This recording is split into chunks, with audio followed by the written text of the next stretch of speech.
Caribbean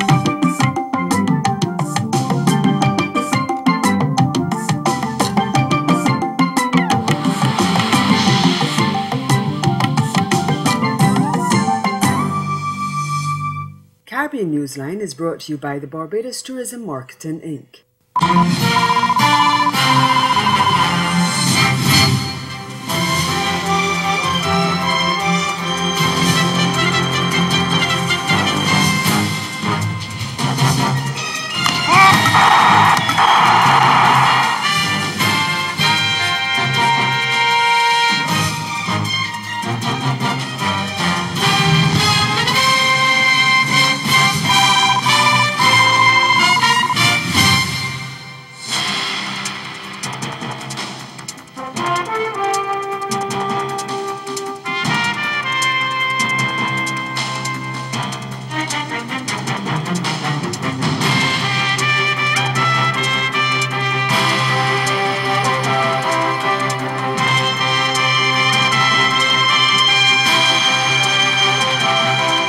Britain's Prime Minister and CARICOM leaders to discuss concerns about a generation of Caribbean migrants facing deportation. That's our top story in Caribbean Newsline for Monday, April 16. From the CMC News Centre in Bridgetown, I'm Nicole Best. Good evening. Britain's Prime Minister Theresa May will meet with CARICOM leaders later this week to discuss the situation facing undocumented Caribbean immigrants there who are facing possible deportation. This as her government comes under pressure over its decision to deport immigrants who arrived in Britain between 1948 and 1971 from African and Caribbean countries under a rule allowing freedom of movement within the Commonwealth. They are referred to as Windrush generation. According to a statement from the Barbados Government Information Service, an action plan to secure a permanent solution to the situation could be high on the agenda at the April 19th to 20th Commonwealth Heads of Government meeting in London. Britain had initially rejected a formal diplomatic request from the 12 countries for the meeting, but Downing Street said May confirmed she would be holding a meeting with the Caribbean leaders at the earliest possible opportunity. The change of heart followed the publication of a letter sent to the Prime Minister and signed by more than 140 legislators, which expressed concern about the many long-term British residents who have been incorrectly identified as illegal immigrants. The letter was written by David Lammy, the chair of the All-Party Parliamentary Group on Race and Community. On Monday, he described the treatment of the Caribbean Windrush generation as inhumane and cruel. Lammy told the House the relationship between Britain and the Caribbean is inextricable. When my parents and their generation arrived in this country under the Nationality Act of 1948, they arrived here as British citizens. It is inhumane and cruel for so many of that Windrush generation to have suffered so long in this condition, and for the Secretary of State only to have made a statement today on this issue. Can she explain how many have been deported? She suggested earlier that she would ask the High Commissioners. It is her department that has deported them. She should know the number. Can she tell the House how many have been detained as prisoners in their own country? Can she tell the House how many have been denied health under the National Health Service? How many have denied pensions? How many have lost their job? This is a day of national shame, and it has come about because of a hostile environment policy that was begun under her Prime Minister. Let us call it as it is. If you lay down with dogs, you get fleas, and that is what has happened with this far-right rhetoric in this country. Can she apologise properly? Can she explain how quickly this team will act to ensure that the thousands of British men and women denied their rights in this country under her watch in the Home Office are satisfied? Meantime, Britain's Secretary of State for the Home Department, Amber Rudd, says she doesn't want anyone who built their life in the UK to feel unwelcomed or be in any doubt about their right to remain there. She announced there would be a new dedicated team set up to help the Windrush generation verify their right to be in the UK and access the necessary services. Rudd says the applicants will not have to pay for the documentation process, and in responding to Lammy's statement, she expressed concern that the Home Office sometimes loses sight of the individual. This is about individuals, and we have seen the individual stories, and they have been, some of them, terrible to hear.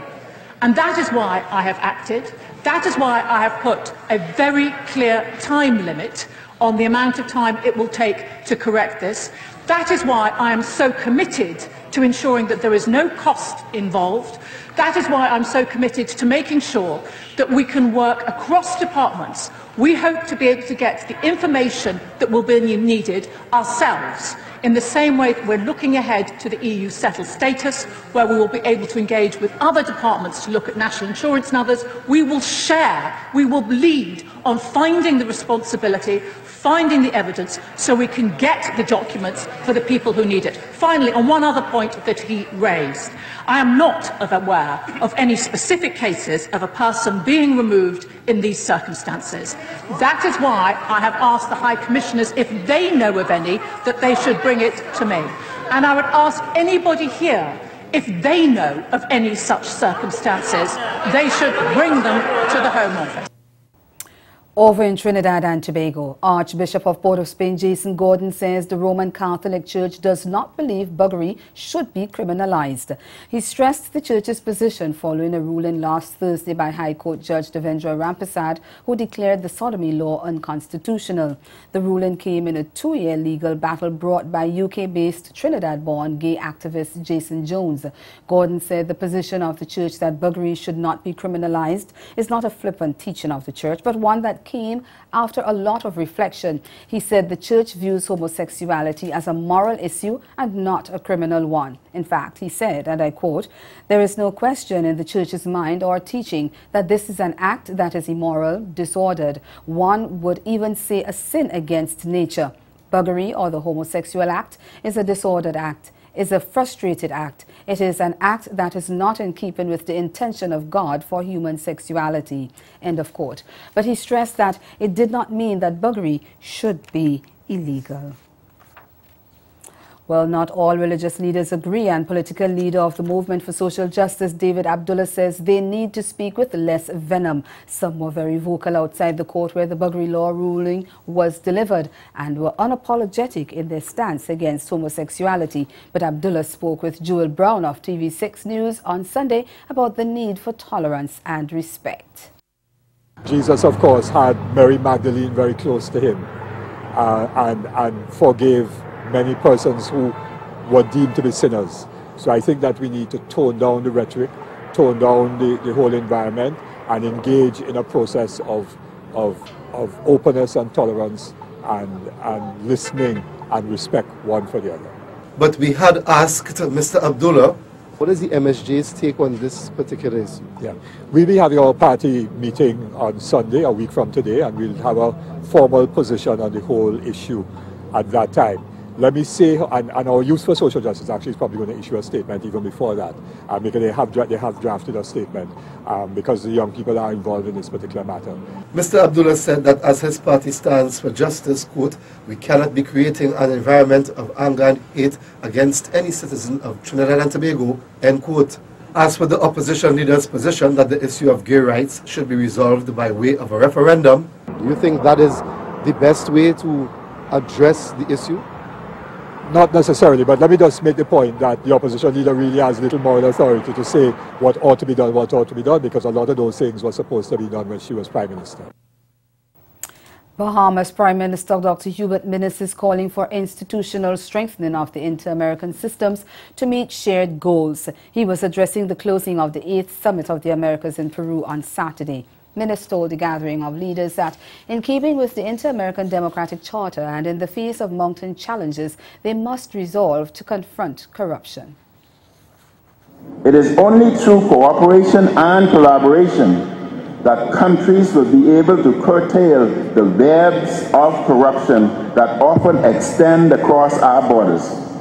Accordingly, we are pleased that the Lima commitments acknowledge the importance of technical assistance to ensure that states have the necessary support to implement regional and international anti-corruption obligations.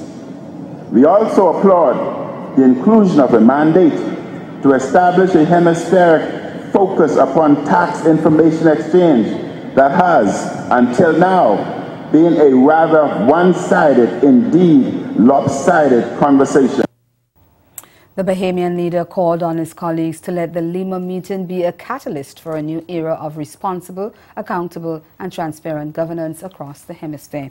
And he said he was also pleased that the Lima Commitments document acknowledged the adoption of the Inter-American Education Agenda, which took place last year, adding that education can play an important role in preventing corruption and bolstering democratic governance. The agenda solidified our collective commitment to education cooperation and agreement that the provision of quality, inclusive and equitable education is the precursor to sustainable development.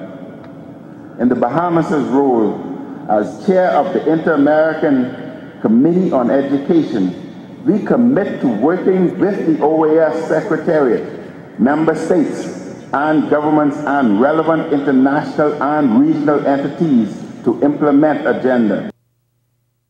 Still to come in Caribbean Newsline, a warning for Jamaica from the IMF. The details after the break. Stay with us.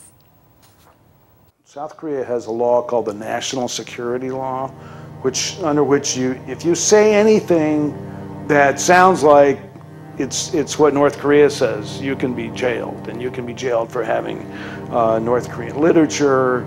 You can be jailed for traveling there without authority from the South Korean government, and so lots of people have been, persecuted under this national security law.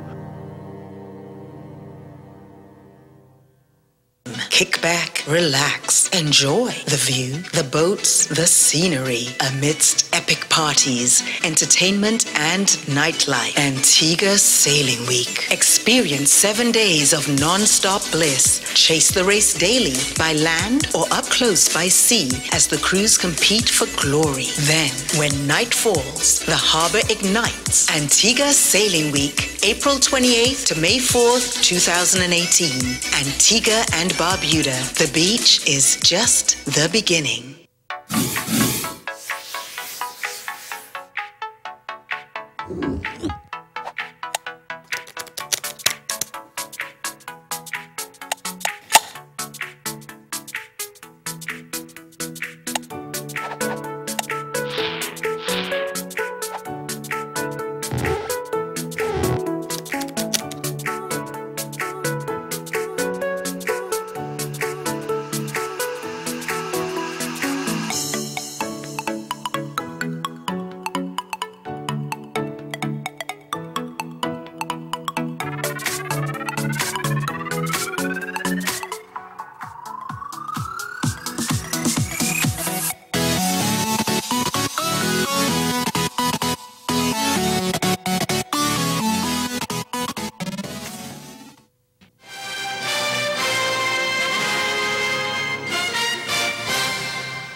The International Monetary Fund, the IMF, is warning Jamaica that it runs the risk of reform fatigue and loss of social support for its economic programs because of prolonged feeble growth and increased crime.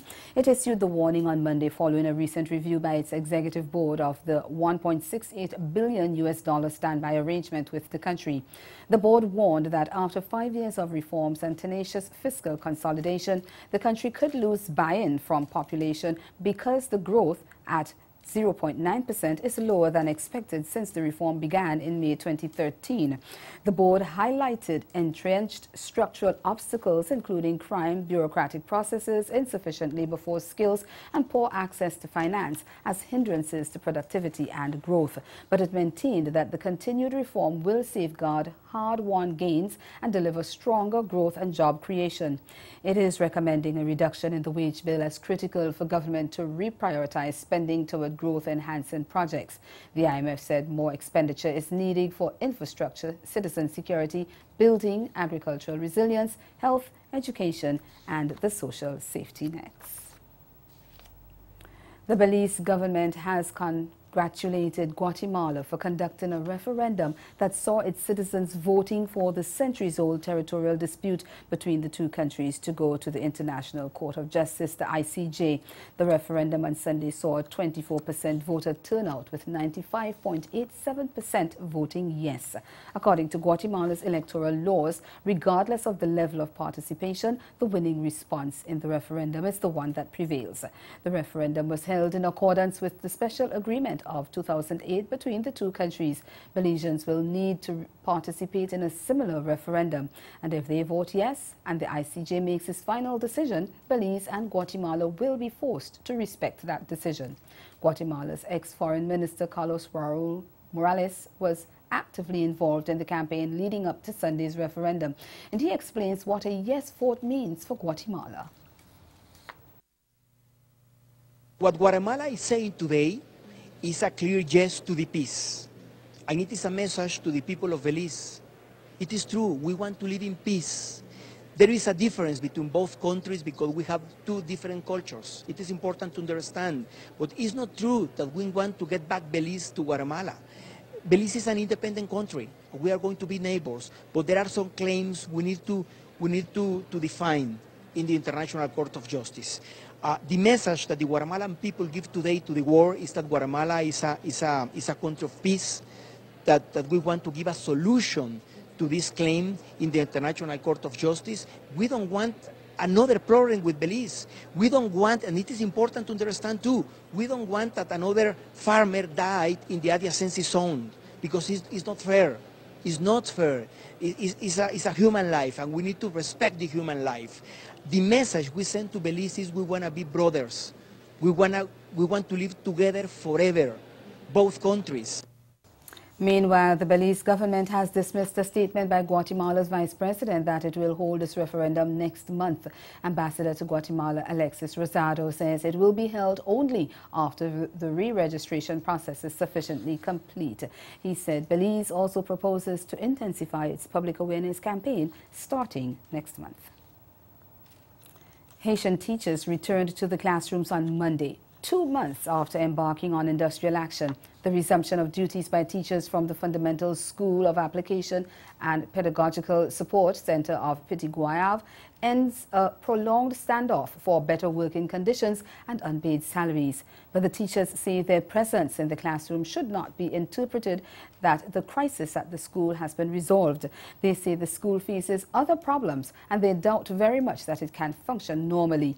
One teacher had not been paid for the past 2 years, despite being appointed to the post. And there were also cases of teachers having letters of appointment but not yet receiving their salaries, while there were others who are working but have no letter of appointment. The teachers say the Ministry of Education remained deaf and indifferent to their demands. And ahead in Newsline Sport, a long-sought Commonwealth gold for a St. Lucian high jumper. Stay with us. Sport is next.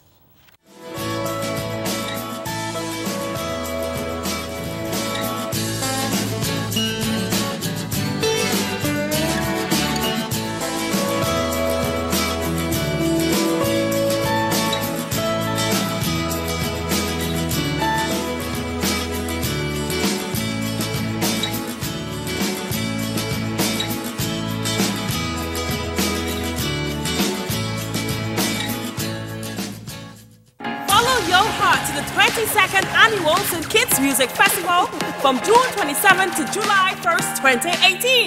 Featuring Kester Band, Sifa Malonji, Small Axe Band, Nyla Blackman, and Betty Watt.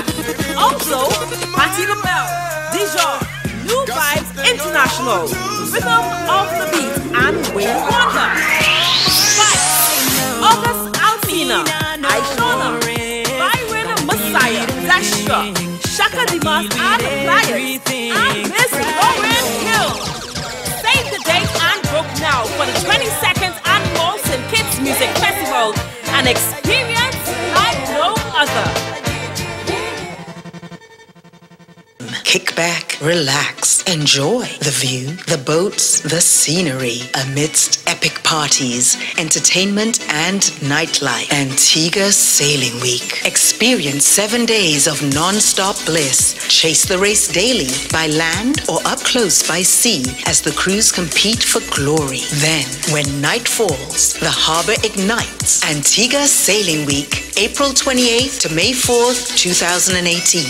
Antigua and Barbuda. The beach is just the beginning.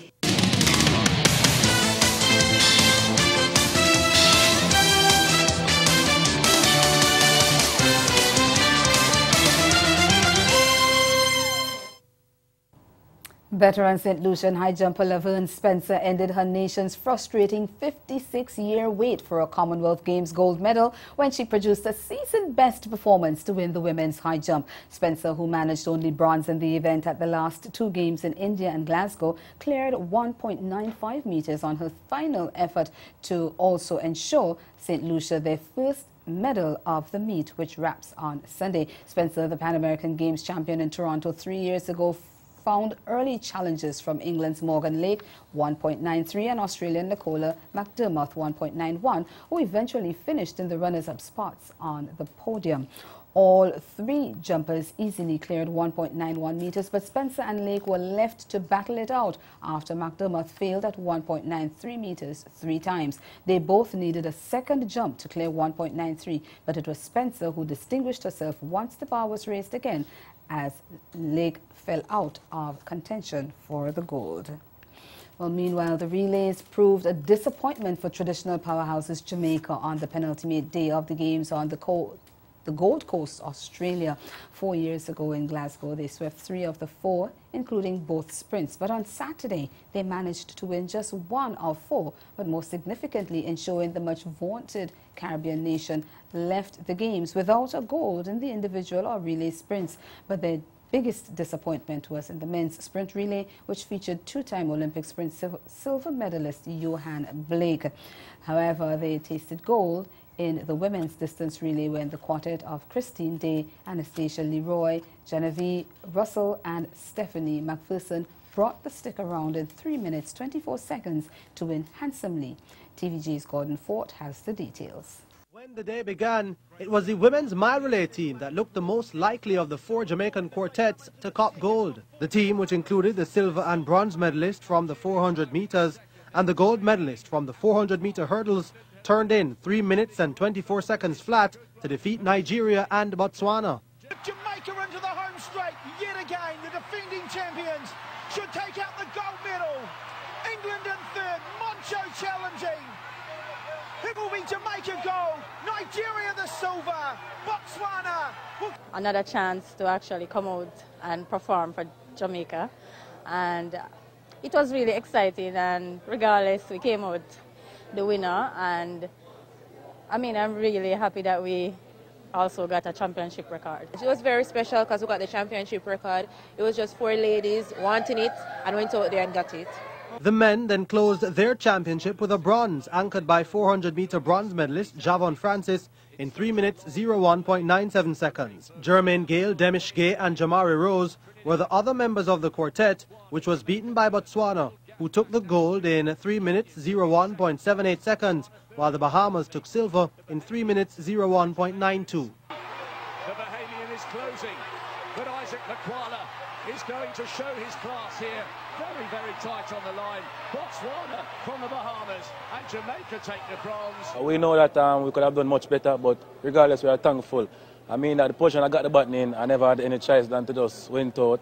I was trying to give Javon the button a bit closer, but unfortunately it did not happen. But nonetheless, I'm very thankful and very grateful for the bronze medal. My teammates try their best, so we're just grateful that everyone get a medal to go back home to show. Earlier, Jamaica's Olympic sprint double champion Elaine Thompson ran a blistering ankle leg, but ran out of real estate in trying to catch winners England, who clocked a national record 42.46 seconds. The nation's team, which also included Christania Williams, Natasha Morrison and Gayan Evans, clocked 42.52. But the English are coming away here Can she hang on? Because on the inside, Elaine Thompson is closing, but the English make it a double. The men finished one place lower than their female counterparts, with the team of Everton Clark, Shane Bailey, Warren Weir and Johan Blake crossing the line in 38.35 seconds. England took the gold in 38.13, with South Africa second in 38.24. Jamaica, South Africa, but England could cause one of the great upsets. What a race! England, Australia, it will be England. And Jamaica's Clive Pullen finished 7th in the men's triple jump with a best leap of 16.25 meters. The win went to Guyana's Troy Doris in 16.88. And over to football now. Powerhouses Trinidad and Tobago took a pounding in the latest FIFA World Rankings released last week, as St. Kitts and Nevis and Haiti also lost significant ground. They are the only team in the English-speaking Caribbean side to reach the final round of qualifying for the upcoming FIFA World Cup in Russia, falling 13 places to slip to 92nd in the world. TNT's fall comes on the heels of two ordinary results in international friendlies last month when they edged Guadeloupe 1-0 in Bastille and drew 0-0 with Martinique in Port-de-France. Curacao have moved up to 71st in the FIFA World Rankings, but French Caribbean side Haiti were not as fortunate, crashing out of the top 100 to be 108th in the world. Haiti are now 3rd in the CFU rankings. There were also slides for St. Kitts and Nevis, which fell 19 places, with Grenada tumbling 12 spots and Dominica 10. Antigua and Barbuda enjoyed the best movement among CFU teams, climbing 15 spots to 124th in the world and 5th in the region. Last month, they beat Bermuda 3-2 in St. John's before scoring late to draw 1-1 with Jamaica in Kingston. The Reggae Boys remain the highest-ranked CFU nation at 48th in the FIFA tables. An assistant football coach says he will be vindicated of the drug charges laid against him as he remains in jail in Jamaica. Antiguan Danny Benjamin and head coach Derek Edwards charged with possession of marijuana, dealing in the drug, taking steps preparatory to export the marijuana, and conspiracy. The men were searched prior to boarding a flight at the Norman Manley International Airport a day after Antigua held Jamaica down to a 1-1 draw in an international friendly. Jamaica police officials said that their bags were searched and a total of 3.6 pounds of marijuana were allegedly recovered with a street value of 14,400 Jamaica dollars. However, Benjamin is claiming his innocence and is calling on the Football Association in Antigua to investigate the matter.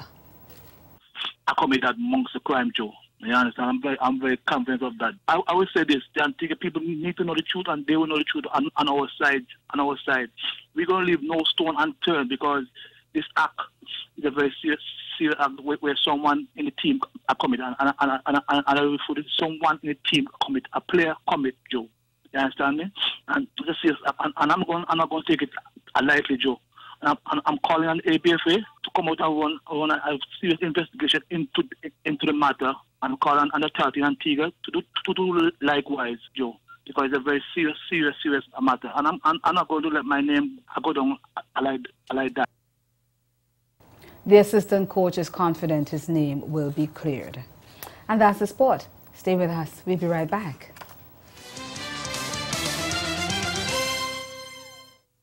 Follow your heart to the 22nd Annual St. Kitts Music Festival from June 27th to July 1st, 2018. Featuring Kester Band, Sizzler Lungi, Small Axe Band, Nyla Blackman, and Betty Watt. Also, Patti LaBelle, Dijon, New Vibes International, Rhythm of the Beat, and Wayne Wonder. Spice, August Alsina, Aishona, Byron Messiah, Dasha, Shaka Dimas, and Pliers, and Miss Lauren Hill. Save the date and book now for the 22nd Annual St. Kitts Music Festival, an experience like no other. And again, the major developments of this day: Britain's Prime Minister to meet with CARICOM leaders this week to discuss the situation facing undocumented Caribbean immigrants there who are facing possible deportation. And in sport, Laverne Spencer ends St. Lucia's 56-year wait for a Commonwealth Games gold medal by producing season-best performance to win the women's high jump. That's Caribbean Newsline. For news and sport around the clock, log on to KhanaNews.com. We'll be back here again tomorrow. But from all of us at CMC News, thank you for watching and do have yourselves a good night.